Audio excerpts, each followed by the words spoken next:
Today on the YouTube channel, we're going to be reviewing The Murder in the Eye. Murder in the Eyes, the Phantom news story. And this issue, the issue number for this comic book is number 1486. This cover is done by Antonio Lemos. It's one of his best covers, I'll say that right now. And this book was first published in 2007. And you want to know why, Antonio, why I love these two covers from Antonio Lemos? It's because, and mainly the reason why is because of the back cover. Like, look at that back cover. Like, that is absolute prestige.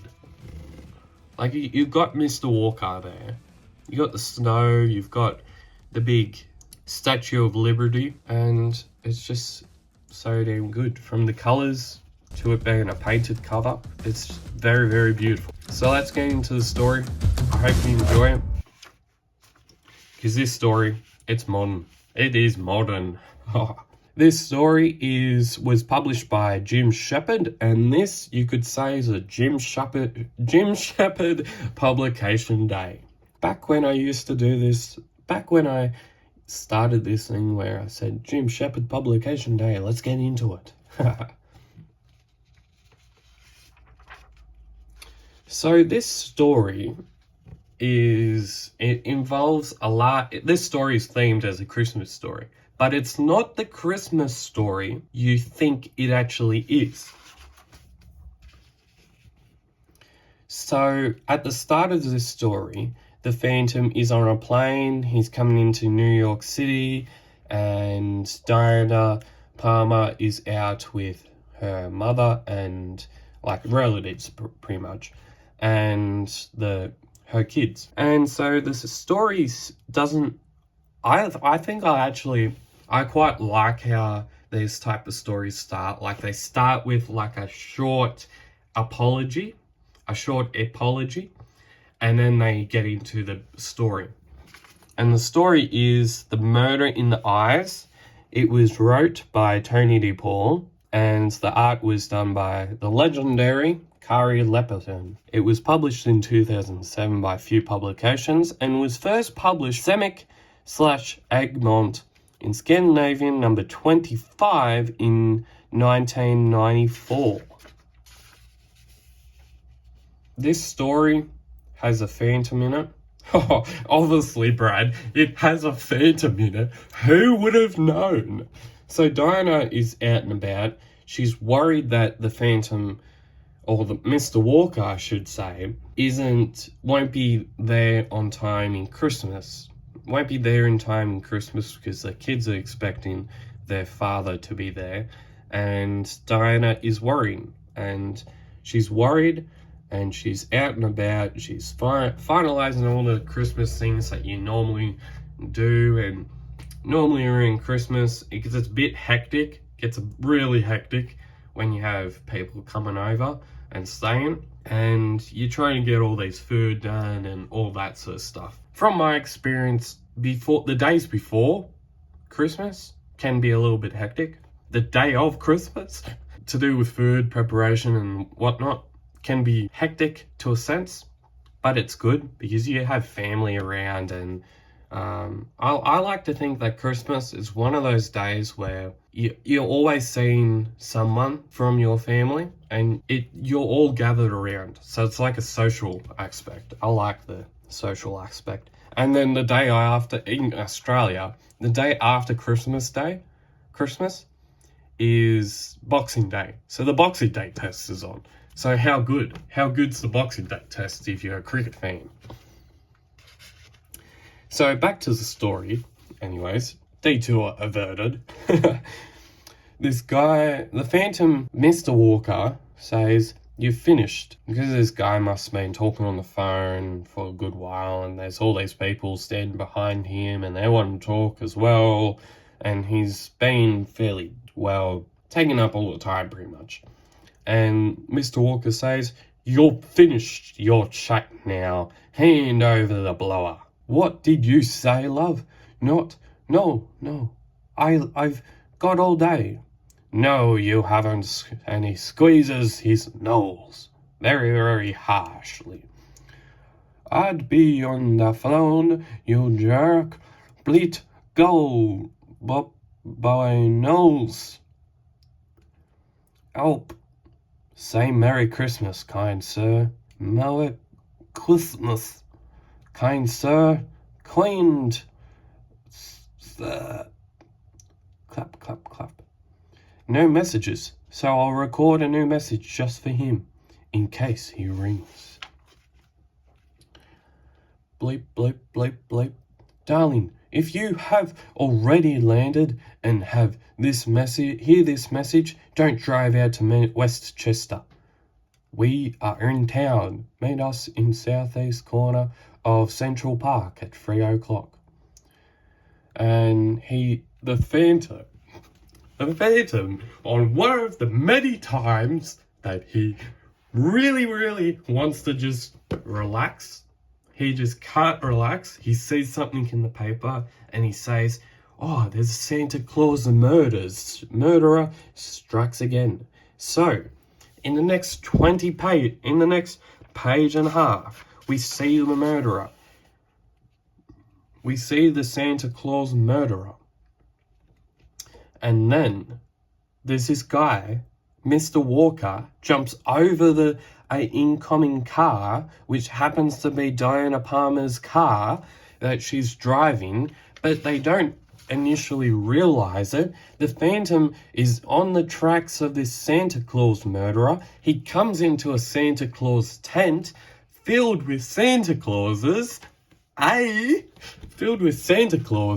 so he doesn't initially know which Santa Claus is the real Santa Claus murderer. So he skips out of this tent and then he runs into these two people, and then there's another aspect to this, and there is the New York mayor, and he's very, very worried about this new Santa Claus murderer, and he then says, so if anyone sees a Santa Claus on the streets after 5 p.m., it will be the psychopath we're all looking for. But what if the murderer abandons the Santa disguise and continues to mow down people? You will be remembered as the mayor who banned Christmas. The opposition will call you the enemy of Christmas, but maybe you yourself don't like Christmas, Mayor.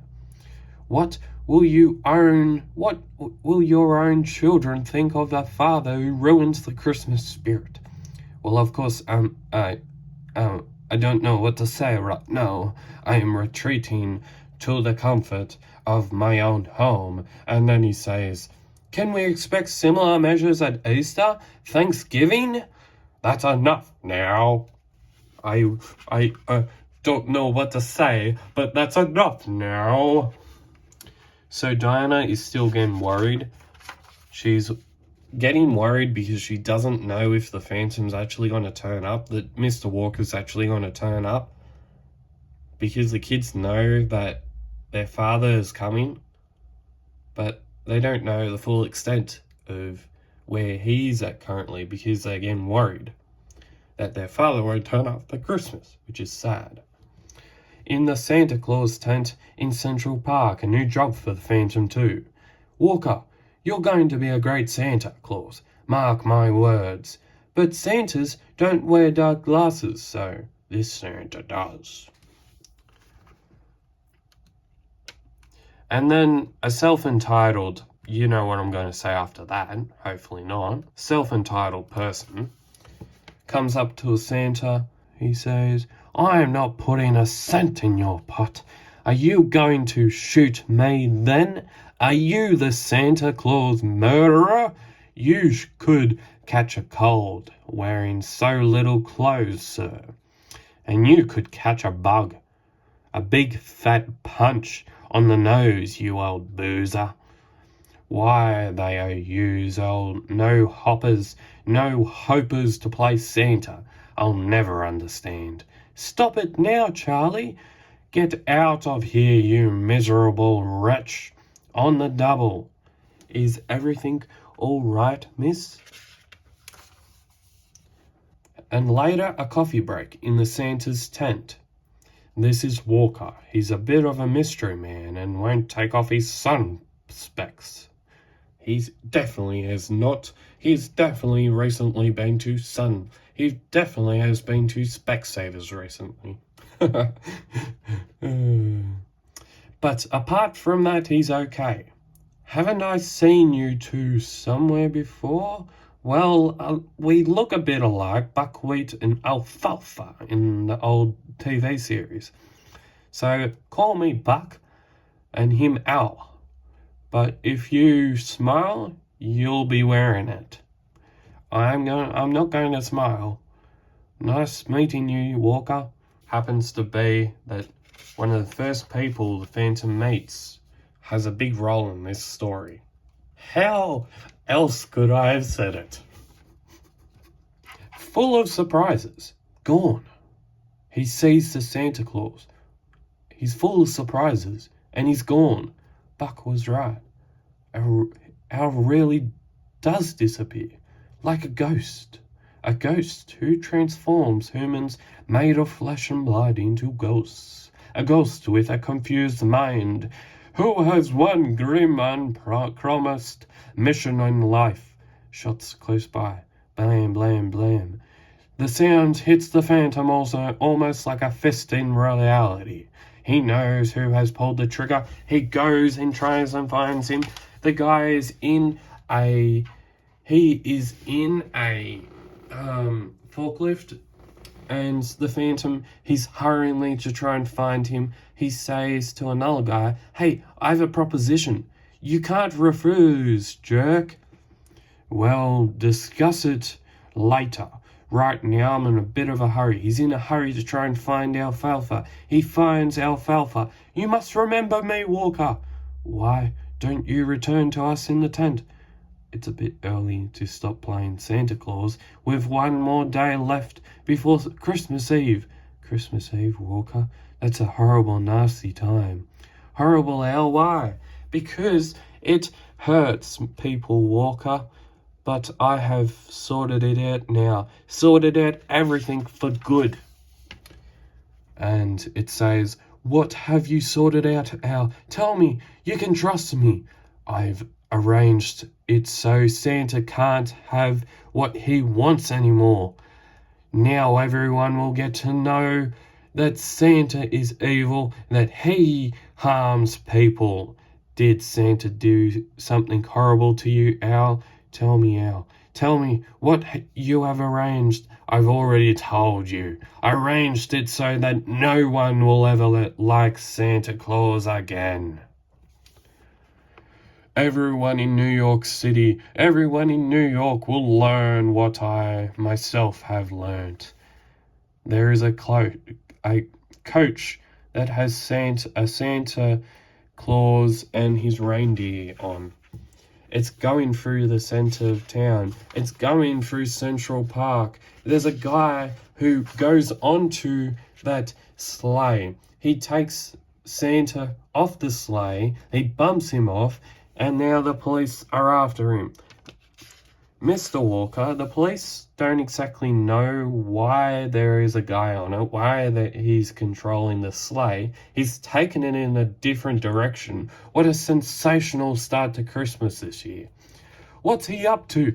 Now, Santa is headed down towards the East River. We have the order to pull out the heavy artillery. Santa has now transformed into the enemy of society.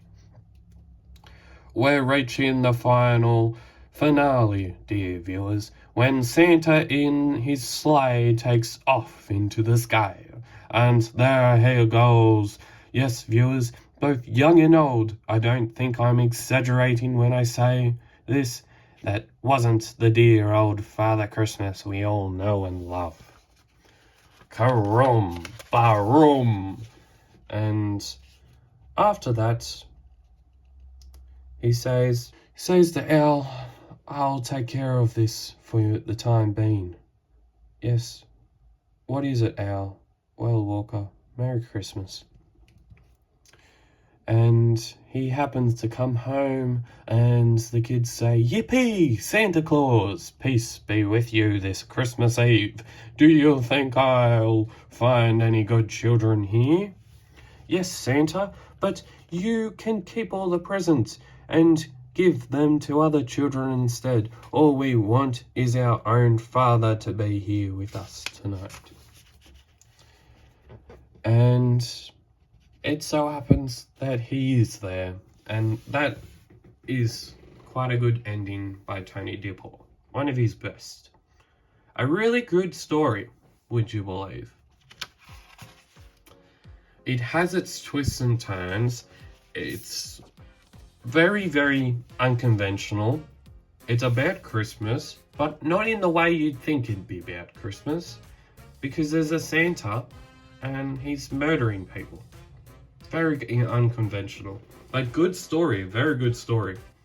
I've been wanting to read this story for a very good long time, and now I've read it, I know why that cover's so damn good, because you read the story, cover tells you half the story completely, and gets you intrigued. So, as always, thank you for watching this review, and if you haven't subscribed already, subscribe to this great YouTube channel called Phantom Cave Reviews. We're the best channel that talks about the Phantom every year. We talk about him yearly, not just at Christmas time, but every other time. And as always, keep Phantom Caving, stay safe, subscribe, and you'll see me with more of these types of videos soon on the channel. Bye!